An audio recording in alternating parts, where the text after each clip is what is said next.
Well, here we are, mister. The Pirate's Cove. Only bar in San Pedro catering to the seafaring trade we ain't tried yet. You're sure of that, huh? Mister, I've been driving this hack in this burg since a self-starter. Sure, I'm sure. All right, wait for me. I'll only be a minute. Gladly. This kind of working for a living I like.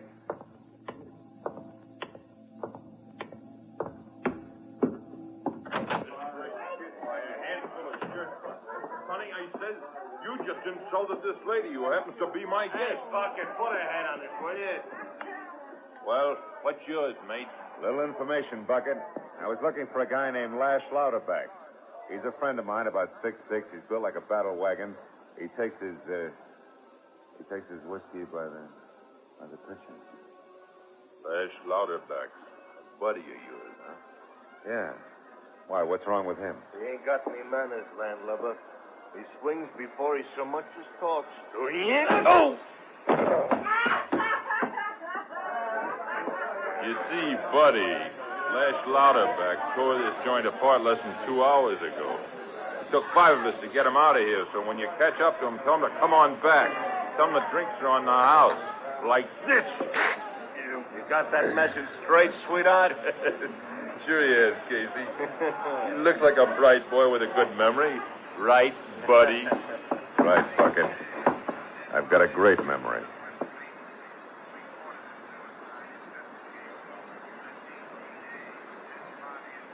It was high time for me to get together with my client. A woman I'd never met named Daphne McGregor, who'd hired me by long-distance call to L.A. 5 hours earlier to find a giant economy-sized, devil-may-care, hard-drinking sailor. One Lash Louderback, who for some reason had to be aboard a ship she was sailing on at 4 in the a.m.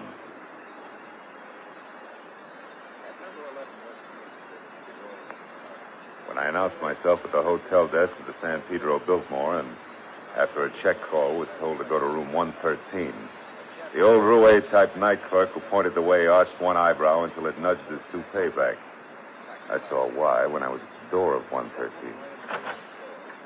Come right in, Marlowe. Daphne McGregor was long, bluffy black hair, gently framing a face that was the color and texture of melted caramels. Glinting sea-green eyes and full lips that were tinged subtle coral red. Instead, turned up at the corners in something a little more than a provocative smile. Come back into the patio, Marlowe. I was just feeding your captain. Just feeding the... Chick-a-lack, lassie. Chick-a-lack. Starving the poor captain. Starving in the dead. Hey, is that the captain? Yes, but if he doesn't keep quiet, he's going to be the ex-captain, stuffed inside. See what you mean.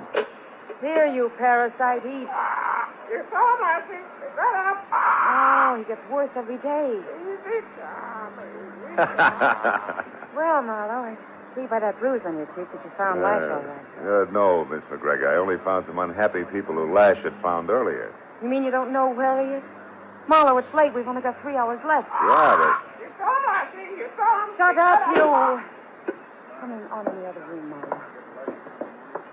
Frank with you. Frank, like the real reason you offered me $500 to tear this boozer away from his bottle? Yes, he's no boozer. He has explained. Not according to the gentleman at the Pirate's Cove. Anyhow, your reason, Miss McGregor? Definitely. My reason, Marlowe, is very simple. Black pearl. Oh. Missing necklace worth thousands, maybe, huh? No. A missing bed worth millions. You mean on the half shell? The real thing? Real and rare. What do you drink, Marlowe? Johnny Walker's juice? Yeah, it's fine. Can I help you? Okay. Oh, thanks. Now, Marlowe, listen hard. There isn't time to go over this twice. Happy days. You too. Marlowe, my father was the best navigator in the Pacific. He was drowned last year in the storm at sea. He left me 2 things. The captain there and a map to a fortune. A bed of black pearls located on Parrot Island. My father named the pearl find the Parrot's bed. That's part A. Part B is Lash Louderback. Louderback and Teddy Peterson. Lash, the man you've got to find, is a crackerjack American sailor who lost his first mate's papers to jumping ship and going. And Peterson also a wild man from? No, anything but. Peterson, Marlowe, is half the size and weight of Lash, but twice as smart. He has a bad leg, walks with a cane. I met them shortly after the war in Honolulu. They had $30,000. I had the map. We teamed up. Came back here, bought all the diver's gear, and arranged for passage on the island later. Ship that leaves tonight, huh? It'll be 6 months, Marlowe, at least, before I can find another scow. If we miss this, I don't want to wait. Yeah, but tell me, if Lash can't be found, why don't you and Peterson sail without him? Good question. But the answer is in that. Rupert Semberlin, a British-born, Malayan-raised louse who's right here in San Pedro now and who knows all about my plans. And because of Semberlin, we tried twice to buy the map and 3 times to steal it. I hid it in the lining of Lash's coat. A fact which Lash does not know. And Peterson does? Yes. I sent word an hour ago via a bellhop in writing, of course, to Ted's rooming house. It's 118 North 3rd Street. By the way, no phone. 118 North 3rd, huh? Lash stays there with him? No. We figured it would be harder on Rupert Semberlin if we lived in different places and he had to guess who had the map. Lash is at the YMCA, but don't waste your time. We haven't seen him since he checked in. Now, Marlowe, you know it all. Yeah, all except where I might find Lash. That brawl at the Pirate's Cove doesn't seem to tie into Rupert Semberlin. No, but Rupert or one of his little dagger men was no doubt following Lash. It's our only chance. You can find Semberlin at his importer's office. It's a hole in the wall near the dock. 21 Harbor Road. 500, I promise. Thanks. There'll be another 500 if you bring Lash back before 4 a.m. Anything else? Oh, one item, Daphne. Is there a chance that either Ted Peterson or Lash could cross you up for the map? Not quite. I can get to the island itself without the map. Sooner or later, I'll find him there. So you see, they'd have to kill me as well as kill him. $1 million in black silver. Well, I'm on my way. Goodbye, Daphne. I'll do my best. Oh, Marlowe. Huh? Marlowe, one last point. Parrot Island isn't really the name of the island. No. Just in case you were thinking of black pearls and Marlowe. Bye-bye, Daphne.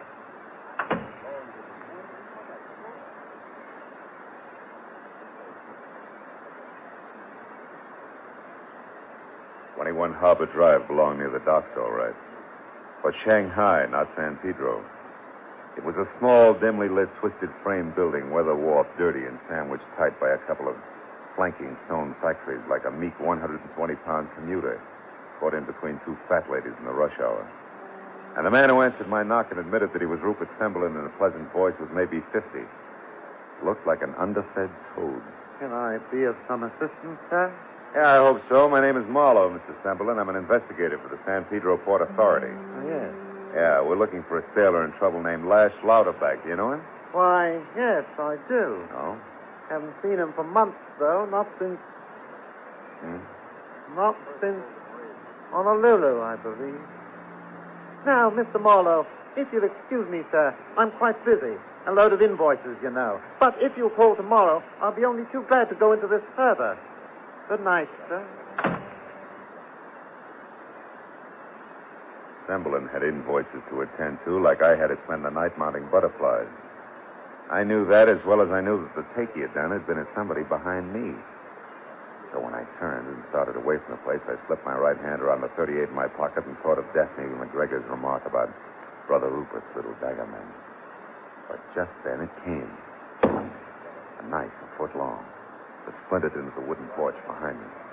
Before I could get back to my feet, the small, shadowy figure with raised arm I glimpsed behind a step-down Hudson was across the street near to an alley.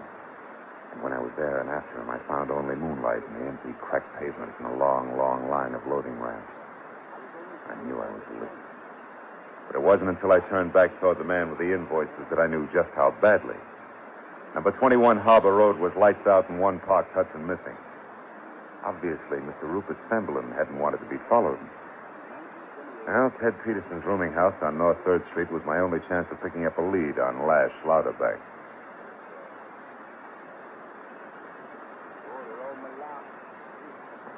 Oh, now, Mr. Riley, here's the filthy money you were so afraid you'd never seen.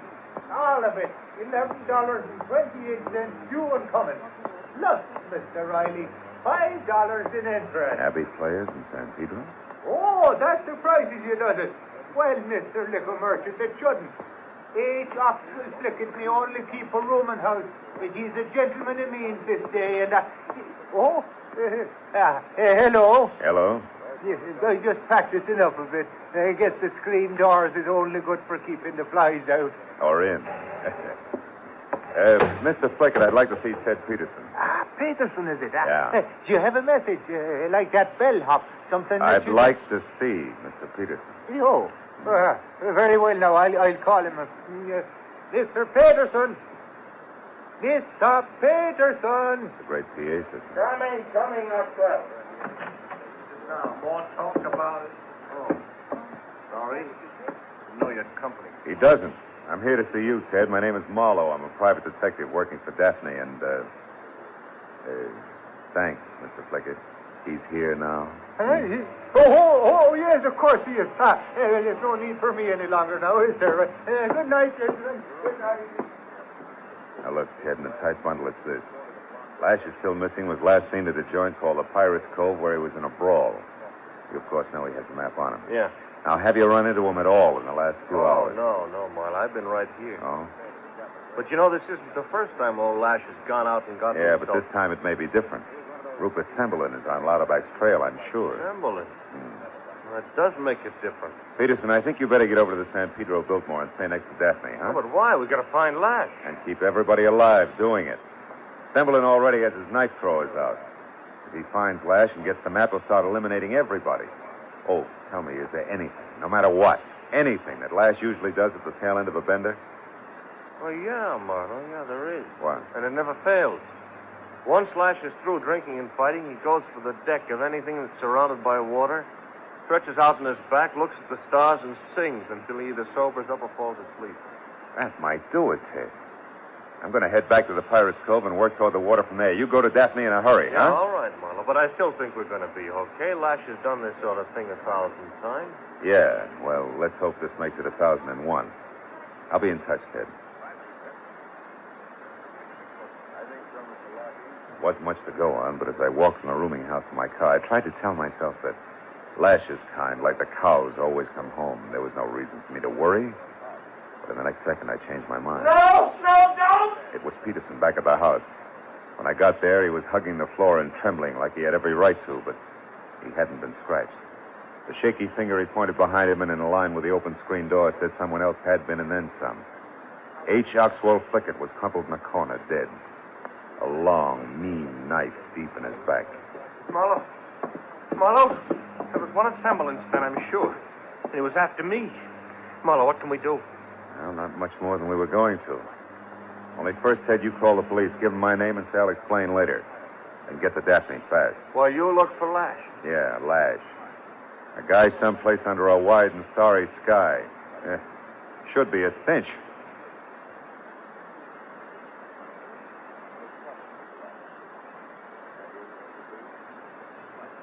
Ed Peterson was still staring at the knife between the landlord's shoulders as I went down the stairs and out on the clammy waterfront street again. It was 2 o'clock. That left me with less than a couple of hours to find Lash Lauterback, the giant from Borneo, who was full to his ears with rum and probably flat on his back, singing to the stars somewhere in the jackstraw jumble of greasy pilings, tottering, tacked-together buildings and bobbing masts that were San Pedro Harbor. I decided to push my luck and head for the Pirate's Cove bar again, since that remained as his last known contact with civilization. I parked on a side street away from the place and walked to the corner. Bucket, the owner, was just closing up. I watched as the last of his seamy clientele staggered off down the street, and then, while he fought with the stubborn lock on the door, I moved up behind him.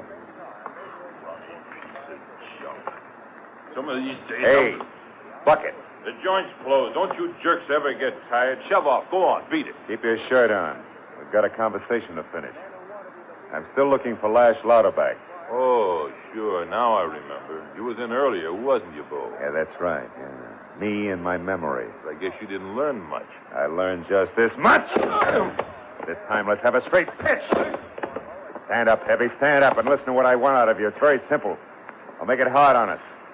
How drunk was Lash when you finally got him out the door? Come on, talk it up. Well, that guy don't get drunk. He just gets thick-skulled. Yeah?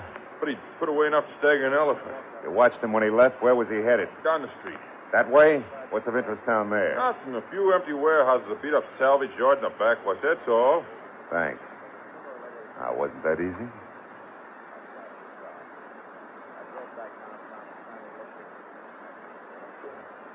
The street narrowed to a dark, silent alley that tunneled for 4 blocks between hulking warehouses.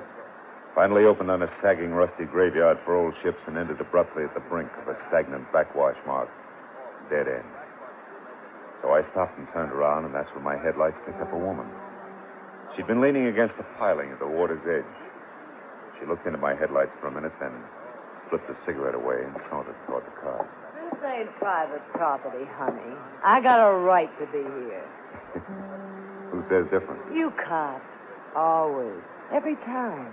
Oh, wait a minute, sister. I'm no cop. Uh-huh. So I'm taking the night off anyway. You picked a swell spot for us. Been here long? Why? Maybe I like all these old dead folks. Maybe I get a friendly feeling from them. Yeah, it could be. Also, maybe you saw an oversized sailor with a full head of steam boil out this way, huh? No, afraid not, honey. Well, did you hear him then? If his singing voice compares with the rest of them, you couldn't have missed. Look, baby, it's worth $10. Keep it. I heard somebody singing from out there on the hulk someplace. Oh. Spooked me. Gave me the blues. I was glad when it stopped. How long ago was it? Oh, quite a while. Sure to be gone by now, honey. How about a lift back to the light? Mm-hmm. No, I'm sorry, but I'm going out and have a look for the sailor. Thanks for the information. Okay, so I'll walk. Ain't the first time. I got a flashlight from my glove compartment and started out over the massive, rotten, but still floating hulks. Finally, I found a catwalk of greasy planks that wormed its way through the deserted jumble of twisted steel, apparently to the farthest point, which was where I wanted to go. I was halfway out when I got an uncomfortable hunch that I was being watched. I stopped and listened. There was no sound except the slow grinding of metal as the black water below surged softly. So I went on. The last ship was a squat, ugly barge. Beyond it was the open harbor. I played my light over the deck through a hatch and saw that the cover had made new scratches in the rust. I got it open and stabbed my light down inside. 8 feet below, at the foot of an iron ladder, was the body of a big man, face down. On the back of his coat, dead center, was a large red stain where a knife had been. I had 1 foot on the ladder when that hunch came again. This time, with plenty to back it up. I shot my light along the catwalk and for an instant caught a glistening yellow face. It was Rupert Cimberlin. He ducked and ran. His head start got him almost ashore, but after barking both shins and turning an ankle, I got close enough to grab him by the shoulder and spin him around. Hey, get back. I'll kill you. Not tonight, Slimy. You've done all you're going to do. Yeah. You're breaking it. Good. I thought knives were your specialty. You're a regular little loss. Oh, come on, drop it. Drop it. Yeah, let me go. Please. I'm through. You don't know how true you are. This won't exactly get questions answered, Cimberlin, but it'll save a lot of time in the long run. Believe me.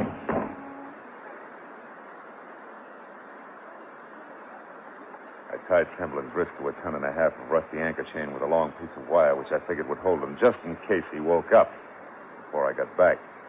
After that, I found an outside phone near the salvage yard office shack and called my client, Ted Peterson. It made it to where I was waiting in less than 10 minutes. I brought him up to date, then with Daphne behind me and Peterson doing his best to bring up the rear with his cane, slipping on the greasy planks. I led them on out along the catwalk toward the barge at the end. I hadn't told them yet that I'd found Lash dead, but I didn't need to. Daphne sensed what was coming. You're good, Marlowe. Even better than I expected. How'd you ever find this place? Brakes, Daphne. It's exactly the kind of place Lash would have ended up in. He was really a derelict, too. Like all these little saltwater tanks.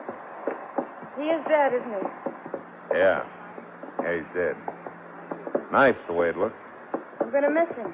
He had the kind of rowdy power it takes to keep a native diving crew in line. Yeah? I'll find somebody else. Ted, I'm worried about it. It'll be tough on him. Coming, Ted. I'm okay. I'll make it. You two go on. Yeah, this is it, Daphne, the barge. Where is he, Marlowe? That hatch is open. Yeah, I opened it. Then that's where Lash is, down inside? That's right. Whoever put the knife in him. Hey, Daphne, wait a minute. The map, Marlowe. I've got to get the map. Marlowe, why's she going down there? Where's Lash? Where is he? What's happened to him? He's dead. Lash? Somebody stabbed him. Dead? Who did it? Semblin? I don't know. Well, there's a good chance, except that a couple of things don't figure that way. Must have been Semblin, the lizard. I'll kill him for this, Marlowe. What things don't figure this? Lash was stabbed, you said, just like Flickett. Yeah. I've been thinking about that. Also about the fact that Semblin followed me out here and ran when I spotted him. That's out of character for a guy who... What is it, Marlowe? See over there where my light is? Huh? That puddle of oil, you see it? Footprints. Oh. Somebody made these who was out here earlier tonight. Semblin didn't get this far, and they're too small to be lashes, And something else, Marlowe? Yeah. Yeah, beside each one Never is a mind, little... I'll finish it for you. A little round mark made by a cane. This cane. Don't you try for your gun, Marlowe. Okay, Peterson. But you must have had a good reason. Lash was your best friend. Friend? Yeah, the one thing I always needed, Marlowe, strength. Strength. Enough to take anything he saw, from a beautiful woman to a fortune in black pearls. I wanted to kill him. And tonight I got the perfect chance. The giant was drunk. Followed him out here from that bar. It was easy. Would have stayed easy if Daphne hadn't decided to hide the map on him. Yeah, the way it worked out, you killed him before you knew he had the map on him. Yeah, and then I couldn't risk coming out here alone a second time. Only chance was to steer you toward his body. But I didn't want you to find too much, Marlowe. I didn't want you to get too nosy. Too nosy like your landlord Flickett, maybe? Exactly. He knew I lied to you about being home all night. Wanted to find out why, so I had to kill him as well. And that makes you next, Marlowe. What about Daphne? She's heard every word of this, you know, and you got your back to her, Peterson. I can depend on Daphne, Marlowe. I love her. Now, with Lash out of the way, she'll love me. And anyway, we're going to be together a long time because she wants those pearls more than anything else in the world. That's what you think, you idiot. Baby, if you got a gun, for Pete's sake, use I it. don't have a gun, Marlowe. Daphne, that map, did you find it? Sure, I found it. I have it right here. Fine. Now, you go on ashore, darling. You wait for me there. I wouldn't cross the street with you now. Well, what do you mean? Don't you move, Marlowe. I mean, you're a killer, Ted, and I'd rather those pearls stay on the bottom of the ocean and see you get your hands on them now. Put on your gun, Ted. Now, look, Daphne, don't be a fool. It's ours now, all of it, darling. It's nobody's. It's not worth it, Ted. I'm burning this map right now. Burning it, Daphne, listen. Here it goes. Look, sucker. A fortune No, of flames. no, stop it. Put it No, out. Marlowe, quick, you got No, to. put it out. Daphne, I'm sorry, baby, but thanks. An awful lot. Okay, now. Honest, maybe it's even better this way. Just the little fire I started is all out now. I'm afraid it is. Yeah. Not enough left to bother with. And both my partners are gone, too. Well, that's that. It's better I found out all this here tonight instead of someplace off the Malay coast. I'd like to be alone for a while now. You mind? I watched her walk away and thought about what she just said. Then I took a long last look at the forlorn little pile of ashes left on the rusty deck. Important ashes that had saved my life. Then I looked closer and saw exactly what I expected. Daphne McGregor was walking fast when I caught up with her. I took her arm and turned her around. Hello, Mr. Marlowe. Where's that map? Oh, out on the barge. Burned to a crisp. What you burned out there was a couple of paper napkins in your purse. I said you were good, mister. You really are. Sure. You'd rather burn both feet off than lose that map, wouldn't you? Naturally. By the way, Marlowe, what are you doing for the next year or so? Like to spend them at a gorgeous spot off the Malay coast? Hey, take it easy, Tondaleo. I'm in it. Phil, have you ever gazed into a whole handful of black pearls as big as golf balls? They take your breath away. And they'll touch you. Would you also make tiffin for me? No, I think I would. But there is one thing, Daphne. Some of my best friends are oysters. Good night, baby.